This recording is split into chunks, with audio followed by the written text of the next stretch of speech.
예배를 통하여서 섬김의 사람들이라는 제목으로 우리가 사람들의 시리즈를 계속해서 배워나가고 있습니다. 첫 번째 담임 목사님의 말씀을 들으시고, 두 번째로 우리가 지지난주에는 은혜의 사람들, 그리고 지난주에는 기억하는 사람들, 우리가 하나님의 은혜를 받고 또한 우리가 하나님의 선택을 받은 사람들임을 기억했다면, 우리는 오늘 섬김의 사람들이라는 제목으로 하나님의 말씀을 나눠보고자 합니다. 우선 기독교인의 핵심 가치, 핵심 정체성에 대해서 잠깐 설명을 드리고자 합니다. 모든 사람에게는요, 세상을 살아가는 삶의 이유, 삶의 목적이 하나씩 있습니다.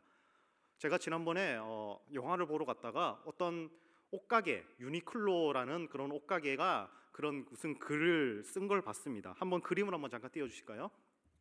보시면은 자신들이 2022년에 뭐라 한다고 이렇게 적어놨는데, 이게 글자가 작으니까 제가 한번 읽어드릴게요. 자, 유니클로 2022년 지속가능 경영 보고서. 세상은 여전히 혼돈 속에 있지만 우리는 그 안에서 새로운 기회를 발견하고 있습니다. 우리의 궁극적 목표는 옷을 만들고 제공함으로써 더 나은 세상을 만들어 나가는 것입니다. 중략하여서 지구와 사회 그리고 모두를 위해 더 나은 미래를 만들기 위한 지속가능 경영 보고서. 이런 글자가 크게 박혀 있었습니다. 그림은 꺼주셔도 되고요. 있었네요, 자막이. 보시면은 자막 한번 다시 띄워주세요.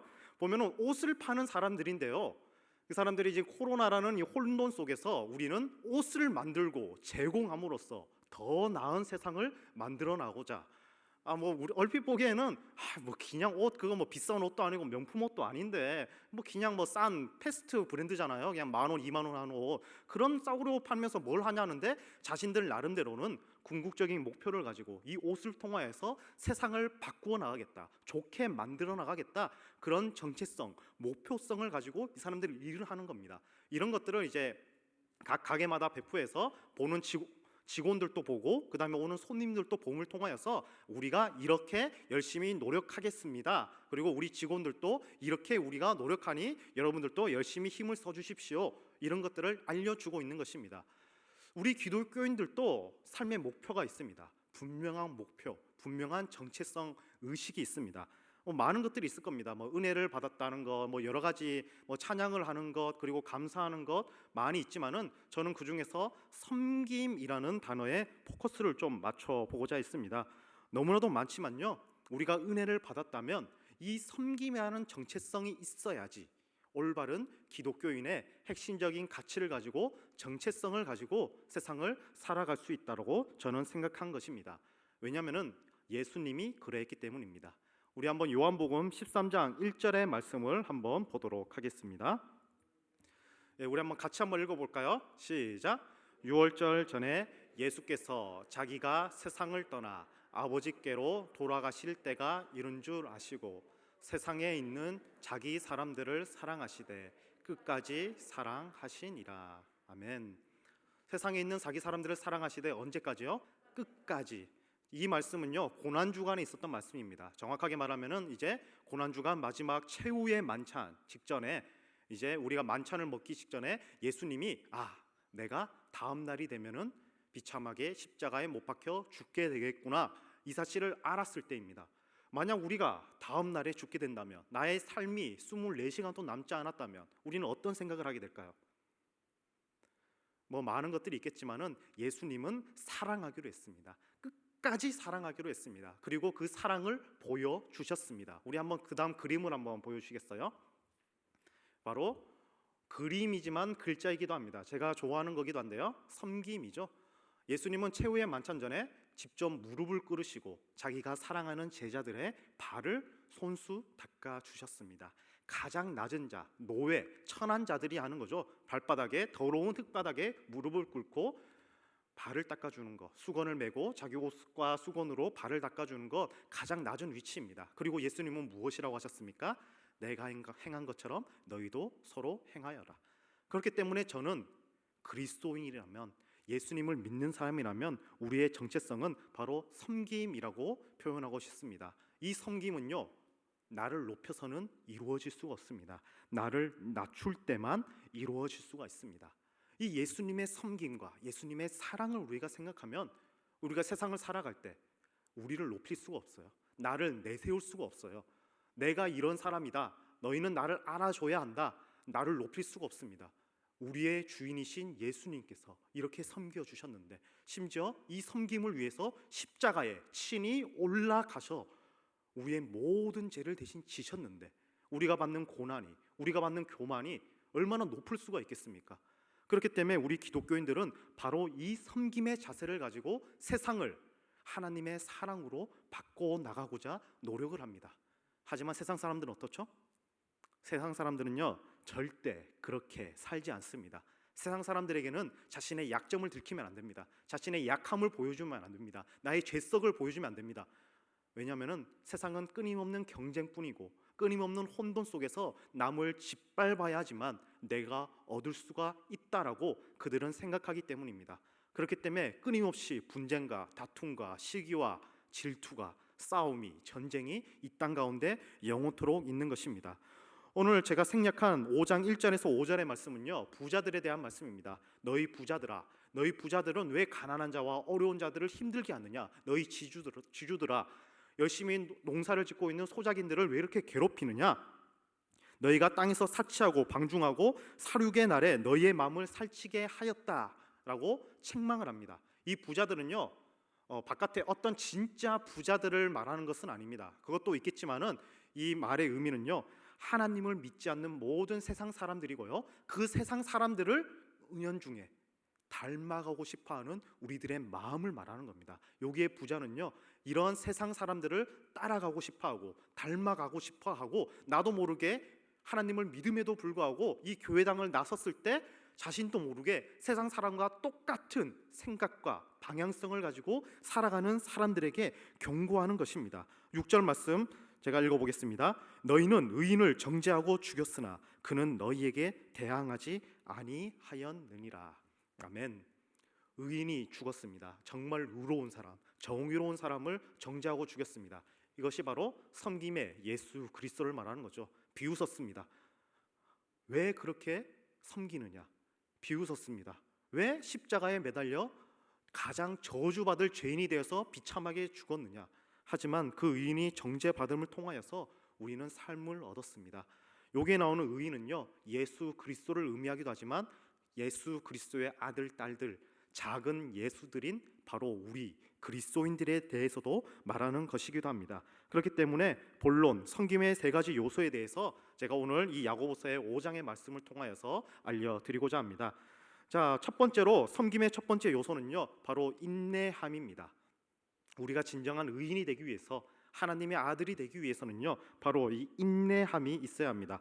우리 7절 말씀을 한번 잠깐 볼까요? 7절 말씀 제가 읽겠습니다. 그러므로 형제들아, 주께서 강림하시기까지 길이 참으라. 보라, 농부가 땅에서 나는 귀한 열매를 바라고 길이 참아 이른 비와 늦은 비를 기다리나니. 아멘. 자, 세상은 너무나도 포악합니다. 세상은 너무나도 강탈하고 이 세상 방법대로 살아야지 성공하는 것처럼 보입니다. 하지만 우리는 그 사람들의 끝을 알고 있습니다. 그 사람의 끝은 어떻게 되죠? 영원한 지옥불에 떨어져 죽게 돼 있습니다. 아무리 세상에서 사치하고 즐겁게 산다 할지라도 길어봤자 80년, 90년, 100년입니다.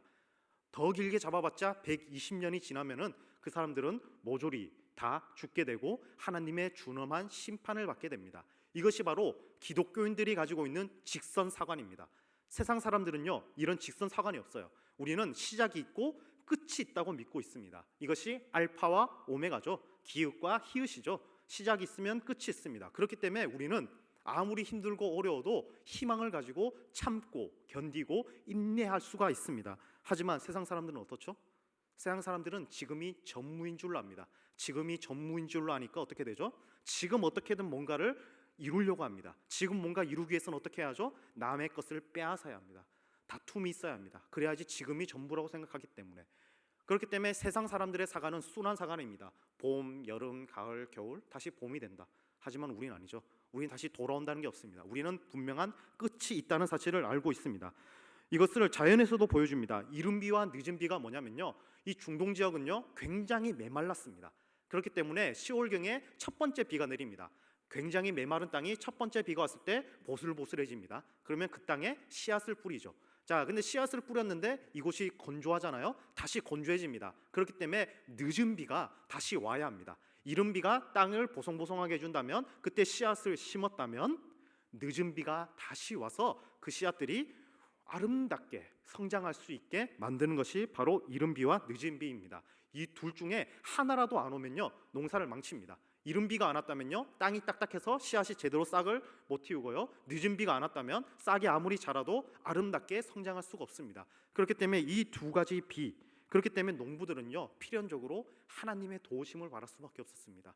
진정한 주인이신 여호와의 도움을 받을 수밖에 없었고, 이것을 그대로 뺏긴 것이 바로 바알이었죠. 바알이 폭풍의 신, 비의 신이잖아요. 이른 비와 늦은 비를 바알이 내려준다라고 착각에 빠지게 한 거였죠.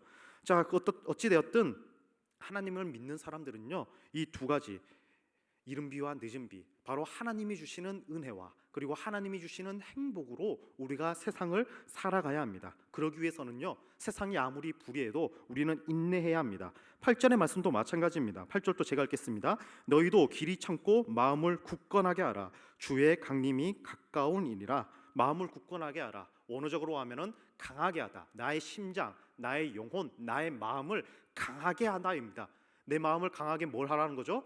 하나님만을 바라보라는 겁니다. 하나님의 은혜의 이른 비, 하나님의 행복의 늦은 비를 바라보라는 것입니다. 이른 비와 늦은 비, 은혜와 행복을 하나님은 반드시 주신다라는 것을 기억하라는 것입니다. 9절도 마찬가지입니다. 형제들아, 서로 원망하지 말라. 그리하여야 심판을 면하리라. 보라, 심판주가 문 밖에 서 계시니라. 아멘. 여기서 원망은요, 탄식을 말합니다. 탄식하는 거예요. 분명히 이른 비 늦은 비, 그래, 하나님이 책임져 주실 거야, 하나님이 해결해 주실 거야. 하지만 나도 모르게 세상을 살아가면 뭐가 나오죠? 탄식이 나옵니다. 원망이 나옵니다. 내가 주일날에 일을 했으면, 내가 하나님을 믿는 삶에서 불의한 일을 안 했으면은 내가 성공할 수 있지 않았을까? 내가 좀 더 잘 될 수 있지 않았을까? 나도 모르게 탄식과 원망이 나올 수가 있습니다. 하지만 우리는 참고 인내합니다. 왜냐고요? 바로 그때 심판주 예수 그리스도께서 다시 강림하시기를 기다리시면서 바로 앞에 있기 때문입니다. 가장 어두울 때가 바로 직후가 동트는 것입니다. 가장 어두운 다음에 해가 뜨는 것입니다. 정말 우리 인생이 너무나도 터널같이 있고 너무나도 컴컴하고 어둡다 할지라도 인내하십시오. 그러면은 우리는 승리하게 될 것입니다. 그것이 바로 10절과 11절의 말씀입니다. 10절과 11절 제가 읽겠습니다.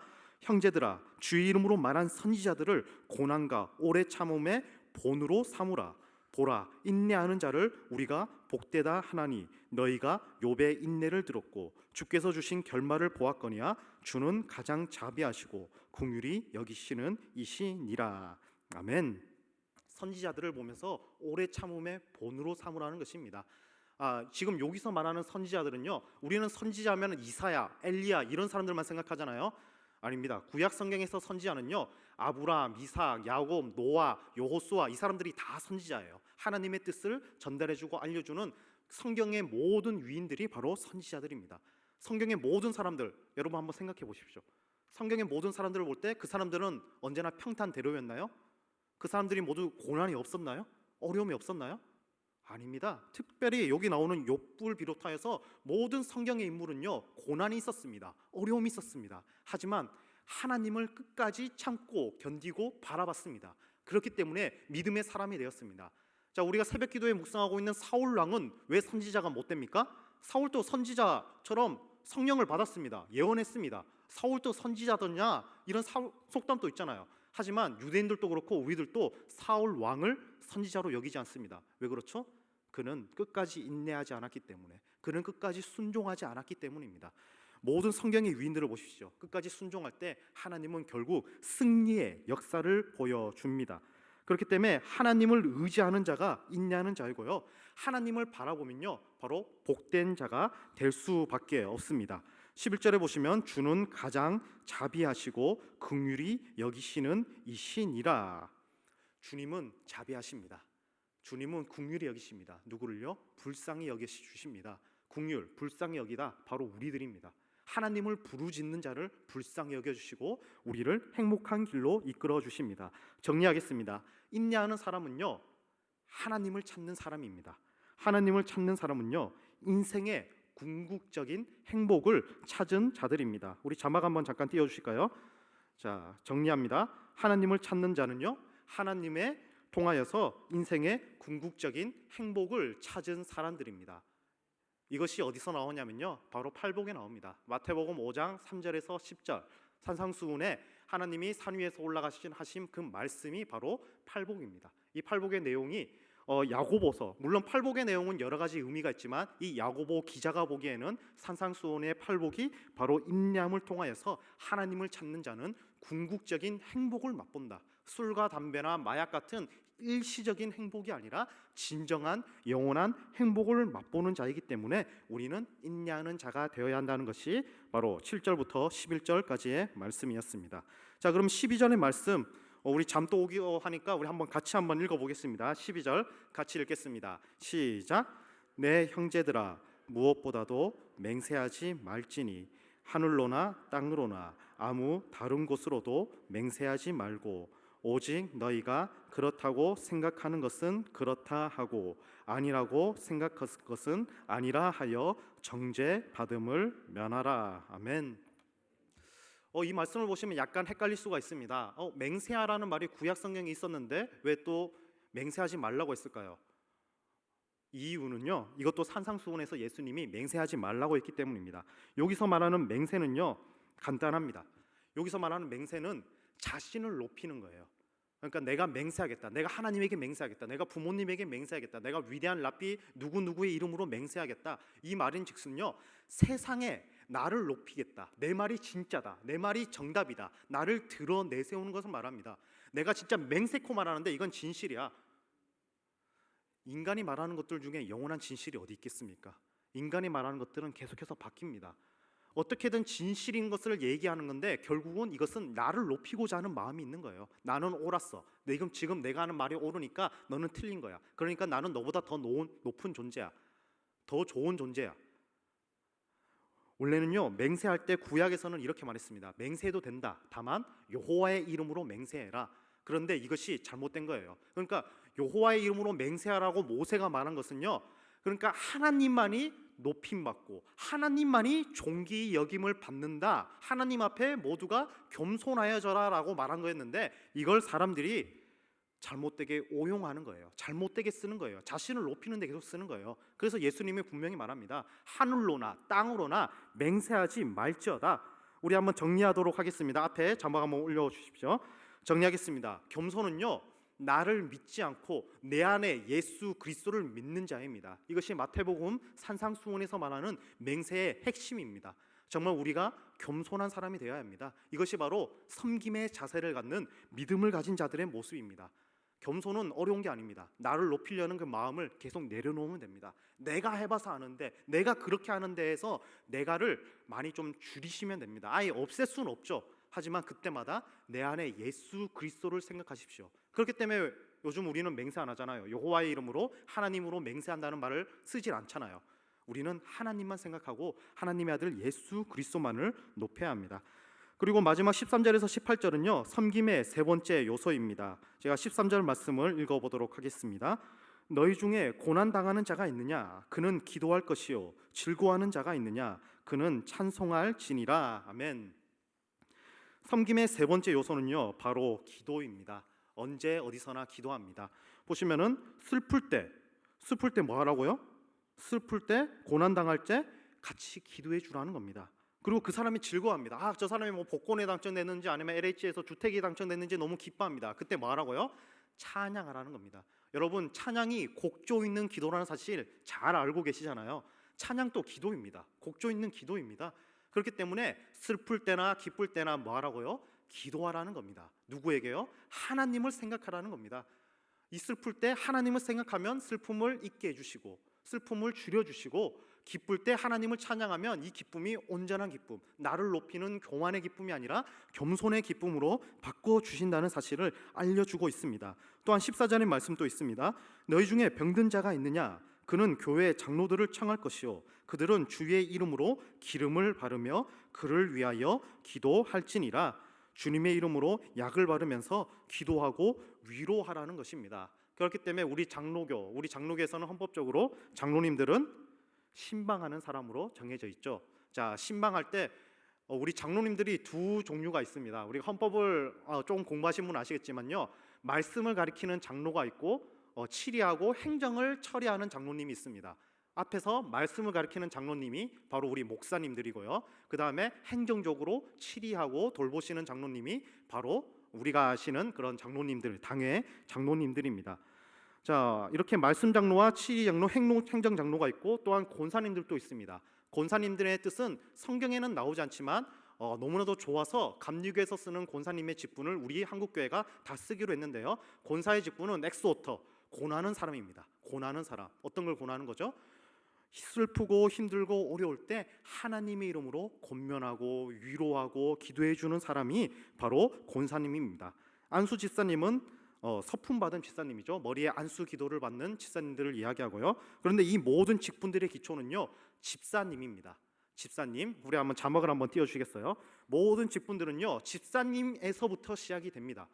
우리 목사님들도 원래는 카톨릭 같은 경우는요, 신학교 이제 6학년, 7학년, 그러니까 우리가 전도사님이라고 부르잖아요. 우리 교회에서는 전도사님이라 부르고 저 성당 카톨릭에서는 그 사람들을 부제라고 부릅니다. 부제. 이 부제가 바로 집사, 디콘입니다. 그렇기 때문에 집사님 다음에 신부가 될 수 있다, 이런 식으로 하는 건데, 모든 직분의 시작은 집사님입니다. 근데 이 디콘이라는 단어는요, 디아코니아에서 나온 단어입니다. 디아코니아가 뭐죠? 섬김입니다. 나누고 섬겨주는 거, 내 것을 나눠주는 거, 섬기는 거, 서비스하는 거, 여기서 파생된 것이 바로 집사님입니다. 다시 말해서 집사님, 권사님, 장로님, 목사님들이 하는 일이 뭐냐고요? 섬기는 것입니다. 그런데 그 섬김을 어떻게 보여준다고요? 기도함을 통하여서 보여주는 것입니다. 기도하고 위로하고 같이 찬양함으로 하나님의 영광을 나타내고 서로 섬겨주는 역할입니다. 이때 나를 내세울 수가 있나요? 슬픈 사람이 있습니다. 힘든 사람이 있습니다. 나를 내세울 수가 있나요? 없지요. 기뻐하는 사람이 있습니다. 내가 뭘 잘하겠다고 내가 나를 내세우겠습니까? 아니죠. 언제나 낮은 자세로 섬김으로 기도하고 섬겨주는 것입니다. 우리 15절 말씀도 한번 보겠습니다.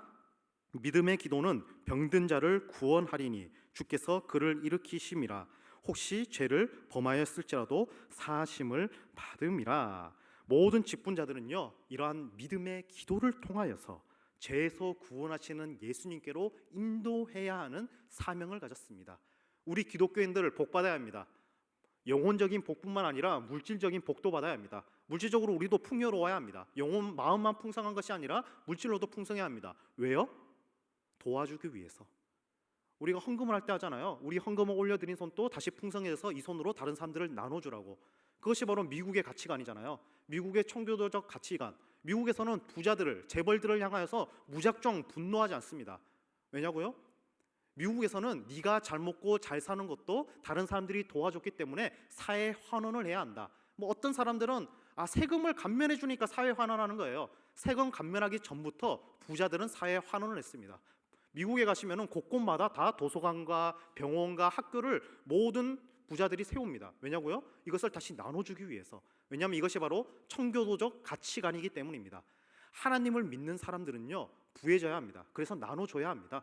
나눠주기 위해서 우리가 불을 쌓는 거예요. 이것을 나를 위해서, 나의 영광을 위해서, 나를 높이기 위해서 하는 거면요, 그건 정말로 잘못된 부입니다. 그것을 내 속에만 꽁꽁 감추려면요, 그것은 정말로 잘못된 겁니다. 오히려 하나님께 저주를 받는 것입니다. 하지만 우리가 부해져서 그 받은 것보다 더 많은 것을 하나님께 드릴 때, 다른 사람들을 섬길 때, 나눠줄 때 우리는 하나님의 축복을 받을 수 있고, 그렇게 예수님께로 인도할 수 있는 믿음의 기도를 나타내는 사람이 될 수가 있습니다. 그렇기 때문에 우리 모든 기독교인들은요, 섬김을 통하여서 예수님을 보여줘야 합니다. 16절 말씀이 이렇게 되어 있습니다. 16절 말씀 제가 읽겠습니다. 그러므로 너희 죄를 서로 고백하며 병이 낫기를 위하여 서로 기도하라. 의인의 간구는 역사하는 힘이 큼이니라. 아멘. 그렇기 때문에 우리는요, 모이기에 힘써야 합니다. 우리가 아까도 구역장 공부하신 것처럼 구역적으로도 소그룹으로도 대그룹으로 모이기에 힘써야 합니다. 그리고 중요한 점이 있습니다. 먼저 나를 내려놔야 합니다. 죄를 서로 고백하라고 하잖아요. 죄를 서로 고백하라고 하는 이유가 뭡니까? 나를 먼저 내려놓으라는 겁니다. 평양 대부흥 운동도요, 처음에 목사님들이, 기선주 장로님이 회개했을 때부터, 나의 죄를 고백했을 때 부흥이 일어났습니다. 다 아시죠? 기선주 장로님이 이제 막 목사님이 이제 되셔가지고 이제 말씀을 전하시는데 같이 공부한 친구가 갑자기 젊은 나이에 죽게 됐어요. 그래서 그 장로님께 부탁하는 거예요. 내 아내는 이 돈을 어떻게 처리할 줄을 잘 모르니까 당신이, 우리 기손주 장로님께서 이 제 전 재산을 가지고 이것을 관리해서 제 처와 제 자식들에게 잘 나눠주고 잘 분배해 주십시오 하고 돈을 맡겼는데, 아시다시피 기손주 장로님이나 목사님 또 너무 힘들었잖아요, 복음을 전하는데. 그래서 그 돈을 수고비 명목으로 약간 썼어요. 그런데 그것이 평양 대부흥 때, 장대웅 교회에서 부흥을 할 때 너무나도 마음의 찔림으로 우러나온 거예요. 내가 너무나도 마음의 찔림이 있어서 실은 그 돈을, 내 친구가 죽으면서 준 돈을 조금이라도 횡령하였다, 난 너무나도 죄인 중에 죄인이다, 이렇게 고백하기 시작하니까 수많은 사람들이 나의 죄들을 회개하고, 세상 사람들이 보기에는 이건 허물이고 이건 잘못이었지만 하나님을 믿는 사람들 앞에서는 예수 그리스도 앞에 모든 것을 내려놓는 것이 되었습니다.